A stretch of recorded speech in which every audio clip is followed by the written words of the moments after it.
Yeah, and then you followed. We now take you to a gazebo. I'm 16. Innocent as a lamb. This is This is for Terry.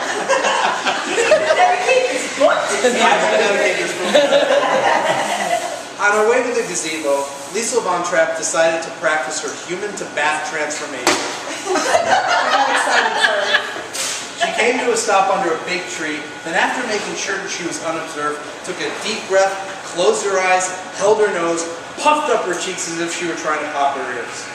Nothing. She then bent forward and did a headstand and recited the Hail Mary backwards. Nothing.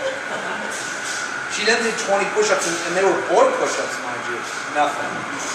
She then rolled over onto her back and let loose with a wordless scream, and there it was. As her female form became that of an androgynous bat, Liesl's hue and roar both morphed into a rodent squeak. And the next thing she knew, she was 100 meters above the ground, flying as if she'd been doing it her entire life. She spread her wings as far as she could and executed a perfect barrel roll, and then another and then another. The speed of her twirls doubled, tripled, quadrupled, until she was all but invisible against the black nighttime tableau. As she floated down towards the gazebo, she heard a rustle of the bushes, so, wanting to avoid detection, she touched down near a tree and turned herself human again, a simple and speedy, yet disgusting process that is far too vile to be described here. Suffice it to say, it involves guano. Once rehumanized, Liesl peeked out from behind the tree, hoping to catch a glimpse of whoever it was that had the temerity to trespass upon the Von Trapp property this late at night. Maybe this could be my first kill, she thought. She heard another rustle, then a crash, then a vaguely effeminate voice whispered, "Watch where you're going, old boy. You're going to kill yourself." Lisa called, "Rolf? Liesl, is that you?" She revealed herself. "It is me, Rolf. I was hoping you would be here. And I knew you would be here. I just knew it. My heart longs for your touch. And mine yours." She threw her arms around his neck and breathed, "Then touch me, you hot piece of Aryan beef. Touch me where you've always wanted to touch me. Touch me where you've never touched me before." They kissed, but after a few seconds, Rolf pulled away. "You feel different," he said. You taste different." "Do I taste good?" "I suppose." "And you like tasting me?" "I suppose." "And you came here to taste me?" "I suppose." "If you were to send me a telegram saying how much you want to taste me, what would it say?" Innocent as a lamb. Rolf pulled himself from Liesl's embrace. That was putting me on the spot. Wow, I have no idea where to begin." "You can begin by telling me how beautiful I am, Dunderhead." "Right, okay. Dear Liesl, stop. You are beautiful. Stop." And then he stopped. She stared at the nervous young man. "And that's the best you can do?" I guess not." "Good. Tell me what you think my most attractive feature is." "Okay, starting from the top. Dear Liesl, stop. You are beautiful. Stop. Especially your eyes. Stop. They are especially beautiful. Stop. That's a little bit better. What do you think of your mouth?" "It is the most kissable mouth in all of Australia." "Stop. And my ears?" Austria. "Austria." "Thank you. Save my ass for tomorrow." "And my ears?" "They're the prettiest little ears I've ever seen." "Stop. And my breasts?" Rolf gulped. "I have not seen your breasts, Liesl. You know that." "Do you want to?" she purred. Again he gulped. Of course." Liesl took Rolf's hand and pulled him towards the gazebo. "I want you to see me in the light," she said. All Rolf could do was gurgle. After they stepped into the glass enclosure, Liesl gave Rolf a strong shove. Rolf seemed surprised at just how strong it was, and he plopped onto the bench. She said, "Do not take your eyes off me." All Rolf could do was gurgle. She undid one button of her dress, then the next, then the next, then the next, until it slid off her body and all she had on was her bra and underwear. She stepped toward Rolf and said, "Touch me anywhere you want." He said, "Anywhere?" Liesl removed her bra. "Anywhere." It must be noted that in Austria, in the last revolting days of the 30s, it was legal for 16-year-olds who were going on 17 to engage in sexual congress. Not only was it legal, it was encouraged. Rolf stood up, put his arms around her waist, then buried his face in her neck. She said, "I'm surprised you did not go for my breast, but this is a good start." Rolf said something that she could not understand, then he began licking her neck. His tongue was thick and strong, and she could not help but grab his throbbing man part. After she gave it a less than gentle tug, he pulled away from her and asked, "What is that?" Exasperated, Lisa said, "This is me squeezing you, or I thought you might want to be squeezed, Dunderhead." "No, what is that on your neck?" She touched the spot where Maria had given her the transformative vampire kiss. "What? This? Nothing. It's probably some acne." Rolf nodded, then grabbed her by the waist, jerked her body into his, and sniffed the tiny red mark. "That is not acne, Liesel." He pushed her away. "Do me a favor, smile." Liesel blinked. "Smile? Okay, if you insist." She turned up the corner of her mouth in an approximation of a grin, careful not to reveal her fangs.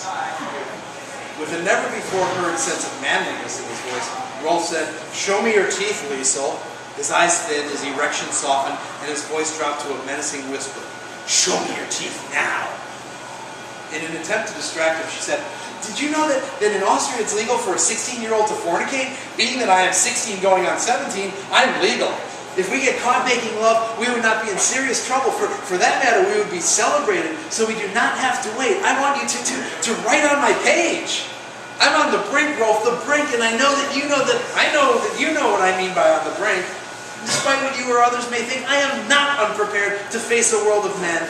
Some would have me believe that I am as innocent as a rose, but that is far from the truth. I know things about bachelor dandies and drinkers of brandies that you would not believe. Some might say that I need somebody older and wiser, but trust me, Rolf, I'm as wise as any of you. So I say, bring on the eager young cads. Bring on the ruse and the cads. I am canny and I am wise, and I know how to make you feel good, Rolf. Really, really good. She peeked at his crotch to see if she'd gotten through to him. Nothing. He fixed her with an impassive stare and then whispered, "When did you become a vampire, Liesel?" Liesel made a split-second decision. She would play dumb. "What? A vampire? Me? That's crazy talk. I mean, God, I barely even know what a vampire is. As a matter of fact, I have no idea what a vampire is. Is it some sort of elected official or a servant? Oh, I do not have a clue. Boy, oh boy, I am lost, Rolf. Just lost." Rolf repeated, "When did you become a vampire?" He touched the spot on her neck. "I know the vampire kiss. I know the vampire scent." He stepped to her and tried to pry open her lips, then added, "I know the vampire teeth." She slapped his hand away. "Is that so, Rolf? How do you know all this?" He tore off his shirt, buttons flew everywhere, pointed at the swastika tattooed above his left nipple, and roared, "Private Rolf Mueller, Nazi Undeath Squad!" He puffed up his chest and sucked in his stomach, and suddenly the Nancy Boy telegram delivery man was a force to be reckoned with. "Liesel Von Trapp, I condemn you. No, I welcome you in the name of Adolf Hitler." He held out his hand. "Please come with me. You will be taken to an area where you can mingle with others of your kind, and you have my personal guarantee that you will be safe there." Lisa said, "The only others of my kind I want to mingle with are my family. Now let's put on our clothes and go on our respective ways." "I do not think you understand, Fräulein Von Trapp. This is not a request, this is a command. I am prepared to do what is necessary to get you to Germany." Lisa looked around the gazebo for some kind of weapon. Seeing nothing, she backed towards the exit. This is craziness, Rolf. Go home, now." He leapt at her with blinding speed and blocked the door, then yelled, "Do not take another step, Fräulein. If you do, I will not hesitate to use force." Liesel Von Trapp felt a surge of something in her stomach, maybe bile, maybe adrenaline, maybe the remnants of the horrible mushroom soup for dinner, and her body began to move of its own accord. She spun on her heel and swiped at Rolf's face as he leaned away, but not quickly enough. The scratches immediately dripped blood, covering his cheek and chin. As Rolf screamed, Liesel did a drop roll into his legs, hoping Rolf would fall onto his face, then she could make herself scarce. Rolf seemed to know what was coming, however. He leapt straight in the air, causing Liesel to roll out of the gazebo and onto the cold ground. Mud caked her naked breasts, her bare stomach, and her strong thighs. With a deadly calm, Rolf said, I have had trained with the Undeath Squad for 2 years, Liesel, and I am one of their finest students. You cannot escape. I can tell you are a new vampire, and you do not have enough strength to win a battle with anybody from the squads. For both of our sakes, come with me. As I said, I promise your safety. She sat up, pulled a clump of dirt from her hair, and said, maybe you're all right, Rolf. Maybe I should be with others of my kind. I could learn the ways of the undead. I could be happy. Rolf smiled. That's the spirit, Liesel. I suppose it is. She held out both of her arms and said, can you help me up, please? I hurt my leg. Of course, Liesel. He took her hands in his and pulled her to her feet. Thank you, Rolf. But of course, now if he did not finish the sentence, but you probably wouldn't have been able to do so either if an angry, spurned female vampire kicked you in the stomach with all her might. While Rolf was doubled over, Liesel zipped to the gazebo and punched its side. The structure shattered and glass flew everywhere. She picked up the biggest shard she could find and held it by Rolf's neck. I do not want to kill you, she said, but I will. If you leave, you will leave unharmed. But if you stay, you will die. I have not yet killed, but I know I can. Through gritted teeth, he said, I think not. And then he stood up as if he'd never been injured in the first place, knocked the glass out of Liesel's hand, and put her in a headlock.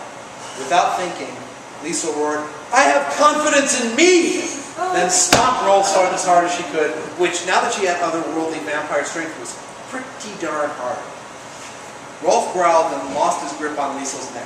She grabbed another piece of glass from the ground and raked it along Rolf's bare chest, right through the swastika tattoo, somehow managing to restrain herself from licking up every last drop of the Nazi's sweet, sweet blood.